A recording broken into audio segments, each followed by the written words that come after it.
that we have a special gentleman. I'm down here in Marion, Alabama, and he is going to provide some special insights to what all went on and what he's known about it and what comes about it.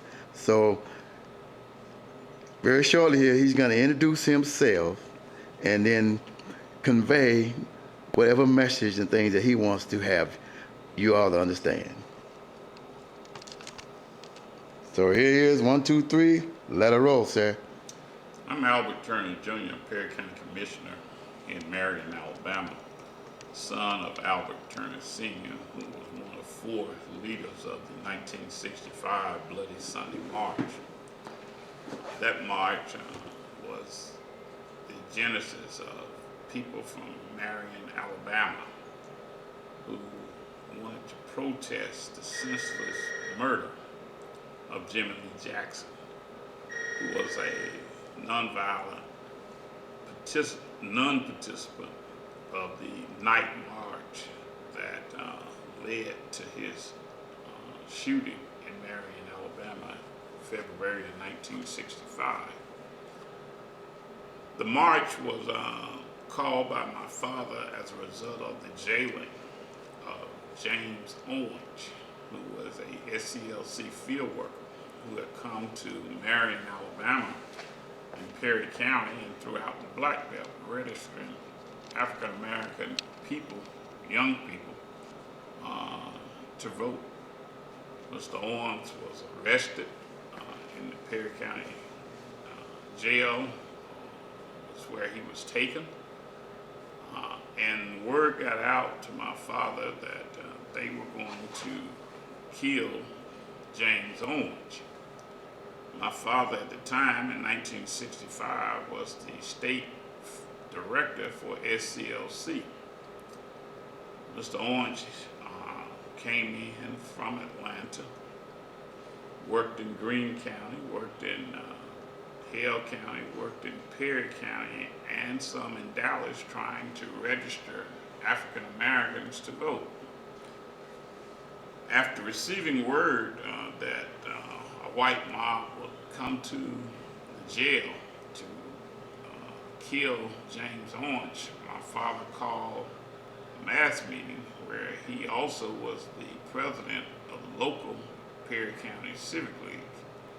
I am now the second president of Perry County Civic League that was created in 1964.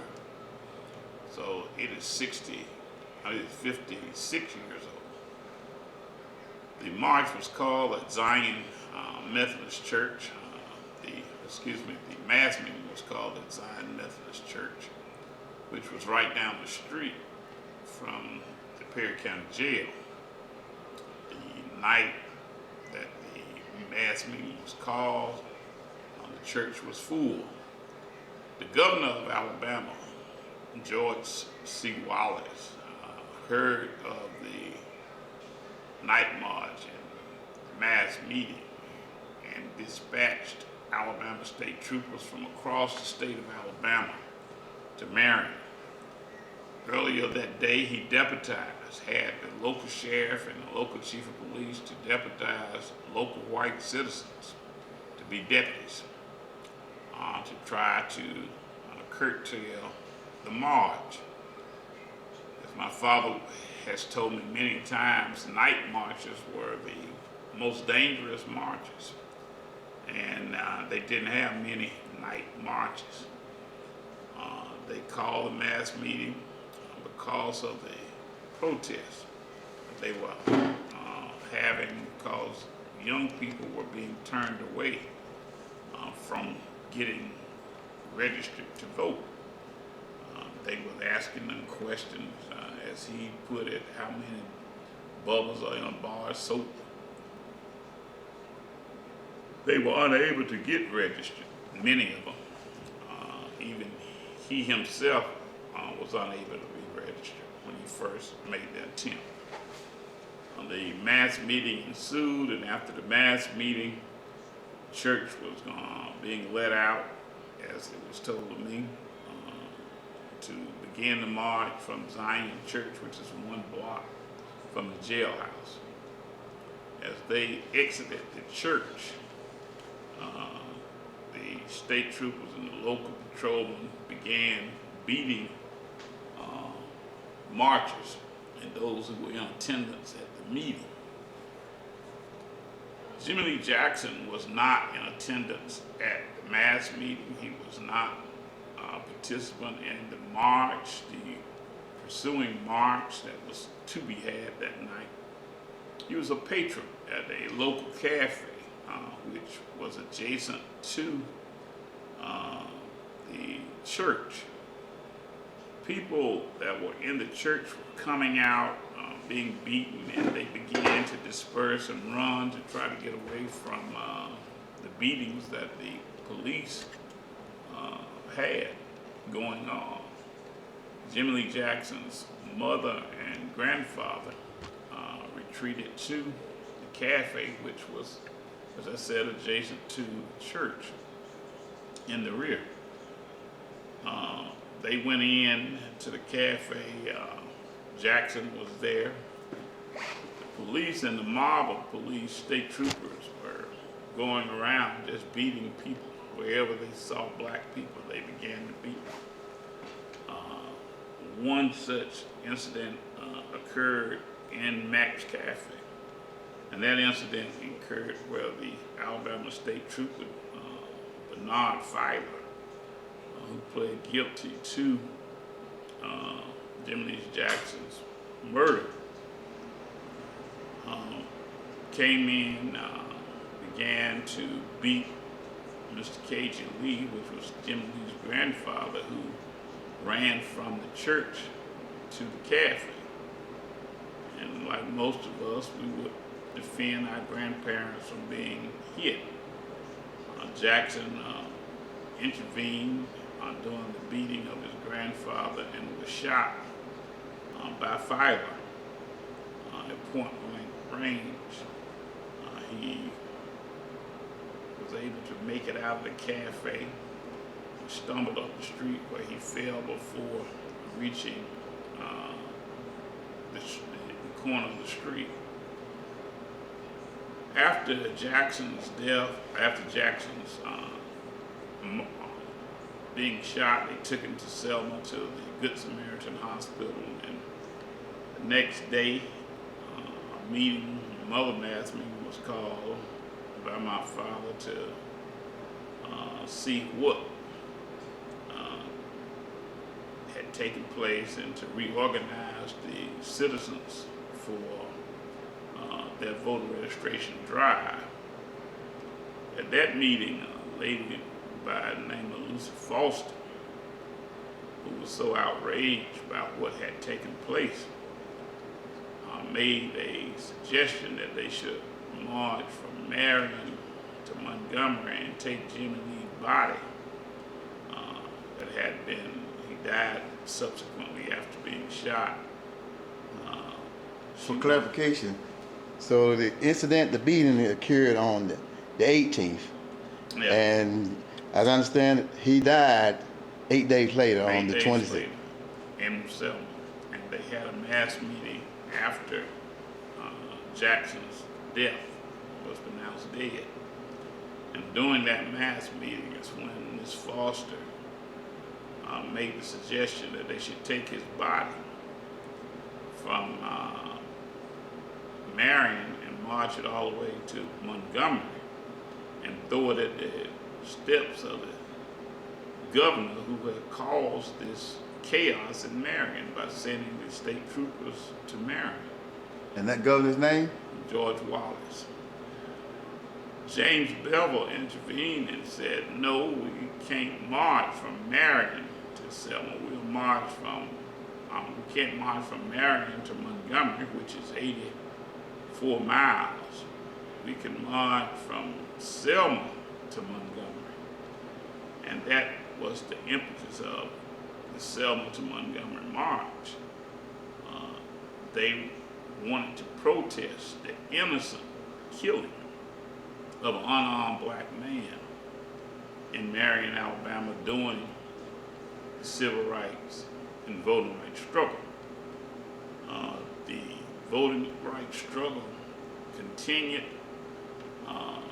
Bevel and SCLC and the other local civil rights organizations convened to talk about this march. Over the course of a week, the first march took place. 80% of the people, of the 600 people that they estimated that were in Selma to march on Bloody Sunday were from Marion. Caravans and caravans had been pulled together. They hauled people from Marion on U-Haul trucks to go to Selma to march. Stopped at Brown Chapel Church to where they were going to have a pre-march rally. Dr. King was not in favor of the march taking place. He said it was dangerous and people would get hurt, and he didn't want to get people hurt. He wanted the opportunity to talk with officials in Alabama to have the safe passage to demonstrate this unarmed killing, as well as demonstrating people wanting to have the right to vote. King's message to the leaders back in Selma fell on some deaf ears, some on active ears. He relayed to Andrew Young that the march should not go forth. Andrew Young relayed his message from Dr. King to John Lewis, who represented SNCC, Hosea Williams, who represented National SCLC. What's that SNCC? What's the Student Nonviolent Committee? Okay. John Lewis represented SNCC. Hosea Williams represented National SCLC. My father represented state SCLC, and Bob Mance represented the local Black Panthers in the Lowndes County Voters League. Those were the four leaders of the Bloody Sunday March. SNCC and Hosea was on the front line. My father was behind Hosea, and Bob Mance was behind John Lewis. One quick question for clarification. Now you were saying that Dr. King was saying, don't march, don't march, don't march. But you're saying some of the other folks said we done come from Marion down here? Well, when they went out to tell the marchers that they were not going to march, the marchers began to get upset. And they pulled my father aside and said that they were going to march whether the other people marched or not. The people from Marion were going to march. My father then relayed that message back to the others and said that we got to march. These people are upset. They're not going to go home. We're going to have to go head on with the march. They relayed that back to King, and he again compelled them not to march because of the danger. They had to pull straws, as my daddy said. And when they pulled straws about who was going to be in the front, Lewis pulled the shortest straw. He had to get there, then Hosea, then that's how they determined who was in the front of the march. Then they had to go out and organize the people to say that, yeah, we are going to march. And that is how we had the Bloody Sunday March. Many people will come and say, well, I marched across the Evans Bridge. But you had to ask the other question. Did you march from Selma to Montgomery? Yes. There was only one march to go from Selma to Montgomery. Okay. And that was the third march. So that was the peaceful march. That was the march led by Dr. Martin Luther King and Ralph Abernathy and others. Fred, the preacher from Dallas County who invited King in at that time. But the march itself, which created the atmosphere for the passage of the voting rights movement, that was people from Marion, forced upon the leadership. The people forced the first march because they were so intent on marching. That's what they came to Selma to do, and they were not going to go back. So you had that march with 80% of the people from Perry County, Alabama. So that was March the 7th, first Sunday in March, March 7th, 1965, the Bloody Sunday. That was Bloody Sunday. The second Bloody march, Sunday march is the march that propelled Turnaround Tuesday, where King came in the Tuesday after the Sunday and said, we're going to march now. After he saw on TV the destruction, the pure madness of what took place on that bridge that Sunday.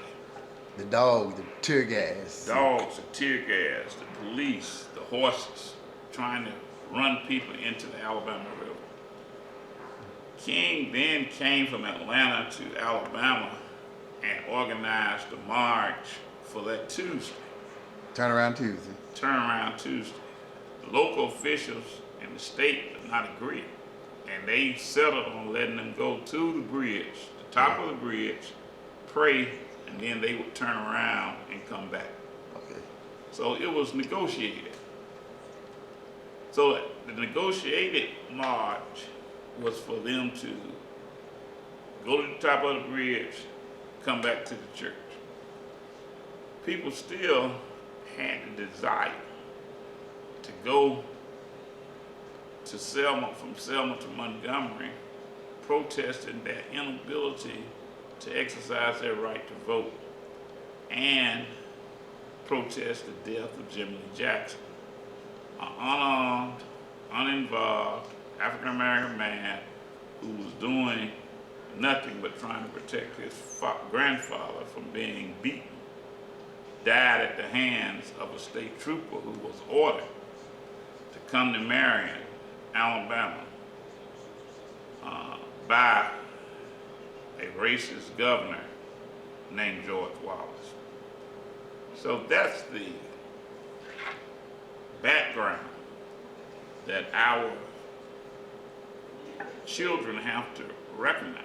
One is that you don't have to be involved to make a difference. You can be uninvolved, and your unintentional consequences can revolutionize a country if your intentions are right. There are two types of fights: good fight and a bad fight. When you become involved in a good fight, that's a good thing. Although Jackson was not involved in the circumstances that created his being shot, that outraged people because he was innocent. He was innocent. He was at the cafe just eating. I don't know if he was eating or drinking or whatever he was doing. He wasn't at the church. He didn't have no intentions of going to the church. He didn't have any intentions of marching that night to the jail. But his death, because he was a hard-working, young African-American man, the first person to die in the voting rights struggle. He's the first martyr of the voting rights movement. Jackson's death caused such a uproar because it was innocent. It's just like Trayvon Martin. The outrage for Trayvon Martin was because the boy just had some Snickers in his pocket and a white man shot him dead in Florida. that outrage was the same. A couple of years ago, was the same outrage that people in Marion felt for them killing Jimmy Lee Jackson. They had such outrage that they wanted to demonstrate. They wanted somebody to hear their cry because of the unfair treatment that this man had received. He wasn't bothering nobody. If he had been in the front of the march and got shot, we probably wouldn't have had the Selma Montgomery march. Because they said, well, some people would have said, well, he knew he was going to get shot, being involved in that civil rights stuff. But because he wasn't involved in it and got shot, people thought that was just doubly wrong. You shot the man for nothing. He wasn't bothering segregation. He wasn't trying to register to vote. He wasn't trying to protect nobody. That was in jail. He didn't have his mind when he left home. His mind, he was the furthest thing. I don't want to be involved in that mess. But his grandfather and mother, who were involved in the mass meeting, who was involved in wanting to protect James Owens and go to the jail. Those individuals didn't get hurt. Cajun Lee, his grandfather, got roughed up. His mother. He was 80-some years old too, right? At the time he was. Lived 3 years after Jimmy Lee. His mother, Miss Jackson, didn't get roughed up. Didn't get shot. She was at the mass meeting. So the unintentional consequences of what happened wasn't like Viola LaRusso, who was driving black men from Montgomery backwards and forward. She was involved. She got shot, killed. Highway 8 at the second mortar. Not like Goodman, Cheney, and Swain, who was involved in Mississippi. Not like Reeves, who got beat up in Selma and killed. Those people were directly involved in some kind of way, the Presbyterian minister. Jimmy Lee Jackson wasn't. So that heightened the situation because it was so wrong. It was so wrong. But had not it been for that situation in 1965, it could not have happened. The Jubilee event would not have taken place, would not be taking place now. How long it would have been before African Americans got the voting right, who knows? But it all started in Marion, Alabama, by the killing of an unarmed black man. We also have heard of Amelia Boynton Robinson, for those ones that were involved in the march across the Edmund Pettus Bridge and on to Montgomery. But a couple of figures that were people that we're going to mention to, first and foremost, is going to be Mr. Jimmy Lee Jackson. And where he was involved with it, he was working to get people registered to vote. And on February the 18th, 1965, while unarmed and participated in a peaceful voting rights march in Marion, Alabama, he was beaten by troopers and fatally shot by an Alabama state trooper. Jackson died 8 days later in the hospital, February the 26th, 1965. The death of Mr. Jackson helped inspire the Selma to Montgomery March in 1965, a major event in the civil rights movement that helped gain congressional passage of the Voting Rights Act of 1965. This opened the door to millions of African Americans being able to vote again in Alabama and across the South, regaining participation as citizens in the political system for the first time since the turn of the 20th century.